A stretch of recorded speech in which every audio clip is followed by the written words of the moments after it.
Le mot est parfois excessif tant les locaux sont délabrés. C'est le cas pour un tiers du patrimoine universitaire. Il y a des peintures écaillées, des sanitaires hors service, des murs tagués, du mobilier complètement détérioré. Les présidents d'université ont donc décidé d'interpeller les futurs candidats à la présidentielle pour que la rénovation des facs soit une urgence en 2007. Julia Delage, Pascal Caron. Bienvenue à la fac de pharmacie de Paris 5. Ici, on ne fait pas franchement dans le design contemporain. Les conduites de gaz n'inspirent pas toujours confiance et la bouche d'aération n'est pas du dernier cri. Selon l'Observatoire national de la sécurité des établissements scolaires et supérieurs, un tiers du patrimoine universitaire est dégradé. Et ne vous fiez surtout pas aux apparences. Ici, par exemple, la beauté et la majesté des locaux de la fac de médecine masquent des carences en matière de sécurité. Cet endroit est sous le coup d'un avis défavorable d'exploitation de la préfecture. Pour le vice-président de l'université, il y a urgence.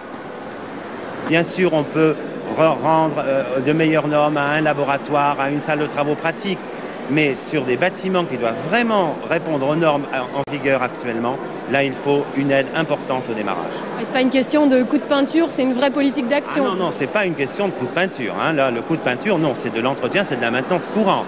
Non, là, c'est une vraie politique d'action pour nous mettre aux normes actuelles de sécurité.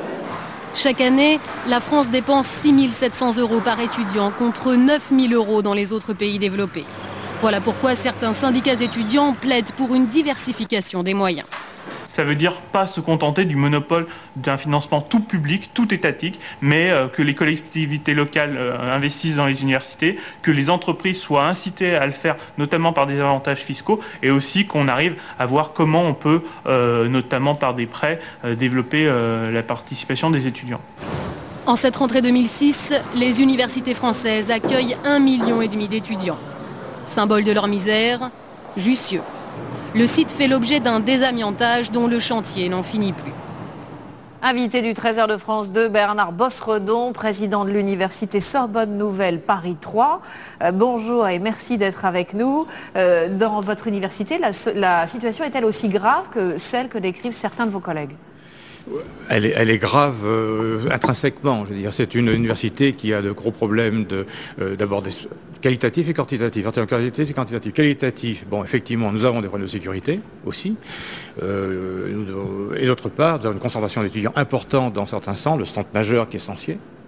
Et d'autre part, aussi quantitatif, car sur une jauge de 88 mètres carrés pour cet établissement qui a été fixé par le ministère lui-même en 2001, nous disposons aujourd'hui de 40 000 mètres carrés et en tout comptant tous les couloirs, les parkings. Donc ça veut dire combien de mètres carrés par étudiant par exemple ? Ça fait moins de 2 mètres carrés par étudiant. Moins de 2 mètres carrés. C'est totalement insuffisant. Oui, nous avons quelques 18 000, 20 000 étudiants, c'est très insuffisant. Nos collègues étrangers se demandent comment on peut travailler dans ces conditions. Nous faisons quand même. Je crois que de certaine façon, l'université française, en tout cas la mienne certainement, est une des meilleures du monde vu le nombre de doctorants que nous formons pour le nombre de mètres carrés que nous avons. Vous êtes en train de nous dire que ça n'influe pas, sur le travail des étudiants, que ça continue à rester une bonne université ?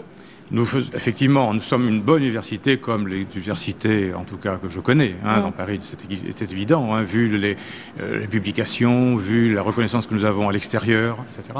Mais c'est vrai que ceci a des applications, des conséquences catastrophiques quand même sur la vie des étudiants, pas d'espace associatif, pas d'espace culturel, sur la vie, je dirais, des enseignants aussi qui n'ont pas de lieu de réunion, sinon quelques chaises ici ou là dans un secrétariat d'accueil. Évidemment, les chercheurs ou collègues étrangers que nous invitons, pour lesquels, en tout cas dans les SHS, il faudrait aussi ajouter un point, c'est que les universités littéraires sont parmi les universités encore les plus mal loties, sans laboratoire, sans espace propre ou difficile. Est-ce que vous croyez vraiment que les candidats à l'élection présidentielle vont écouter le cri d'alarme qui est lancé par les présidents d'université pour 2007 ? Je crois que c'est une des priorités absolues. Ce n'est pas à moi de décider pour eux de ce qui convient d'appeler priorité, mais je n'imagine pas qu'un candidat à la présidence de la République n'entende pas cela. C'est un problème véritablement national. Les responsabilités, elles sont nationales. Elles ne sont pas ici ou là à traiter dans le moyen terme. Elles sont nationales. Donc un président de la République, qui doit en principe présider au destin d'une nation, doit se saisir de ce sujet. Est-ce que vous attendez, c'est combien de crédits en combien de temps, très brièvement ? Combien de crédits en combien de temps? Écoutez, un exemple. Remettre en état Censier, c'est 70 millions d'euros à trouver dans les 5 ans. Donc il faut que Bercy travaille avec nous sur ces questions-là. Voilà, un exemple sur un seul établissement. Merci Bernard Bosredon d'avoir été l'invité du Trésor de France 2. Merci madame. Le président